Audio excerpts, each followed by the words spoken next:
Well, here we are, and we've made our instrument, an ocean in the house. We've been going into a lot about precision and accuracy, and we've been trying to be quite particular.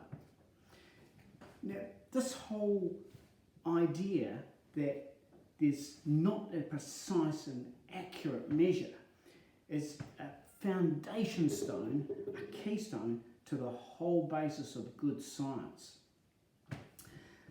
Together, the error of the user, the human using the instrument, and the imprecision of the instruments themselves makes up system error. I like to use an acronym to help us understand this and focus on it. I'm aware. I stands for identify. We've identified some of these. We identified, in actual fact, that using volume was not as precise as weight. We've identified that there's a little bit of imprecision in the actual reading and measurement of our instrument. We've identified that it's not that easy to standardise. Well, we will when we move on to 1.7 and 1.8. But then we try to minimise that problem. And we've done that by choosing not to use volume, but to use weight, which we could do with more precision and more accuracy. There may be other ways to minimise too. The more precise and carefully and smaller the lines are, but clearer the lines are in our instrument, the more we minimise the error in the instrument, and the more we make it possible for us to use that instrument accurately. Mind you, if I wore my glasses, then I'm going to minimise that user error too in the system.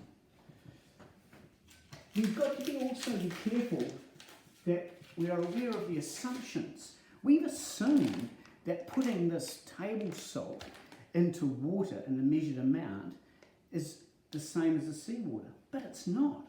The chemistry of seawater is quite different and more complex. Okay, sodium hydroxide, which this is the dominant salt, but it's not the only salt, and it doesn't represent it exactly.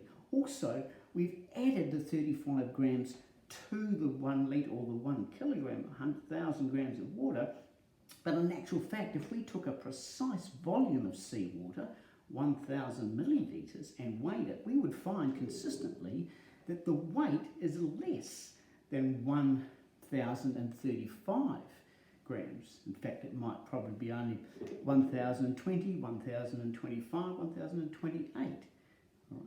We've got to also be aware that there may be some adjustments we might need to make. For example, is the density of water, and this is what we're really working with, the same in all of our samples when we tested them out?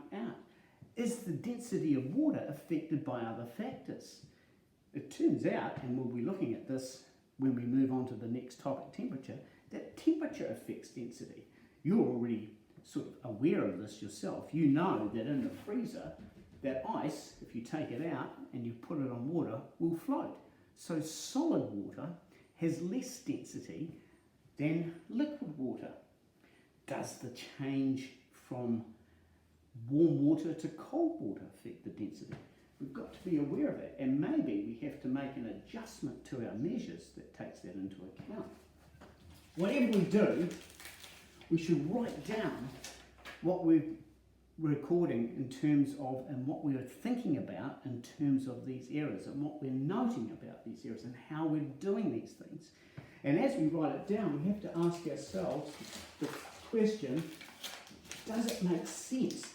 Are the readings I'm getting, is the errors I'm getting, are these readings I'm getting here within reason? Because if they're not within reason, we have to do something about it. Whatever you do, if it's not within reason, we may have to take some action, change the instrument. We might have to reassess this whole methodology of how we're using the instrument.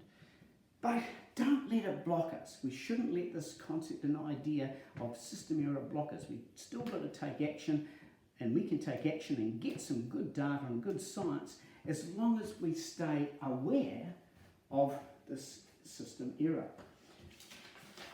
Maybe we have to recheck. And you'll notice throughout this series of programs that rechecking and our standardization or our calibration is an important part of managing the system. We might have to reset it. We might decide we need to redo an experiment if we're not happy with that error. And last but not least, we should explain it. We should be able to explain the error within our system, the instrument error and the user error.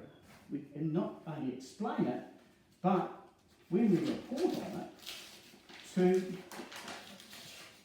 evaluate it.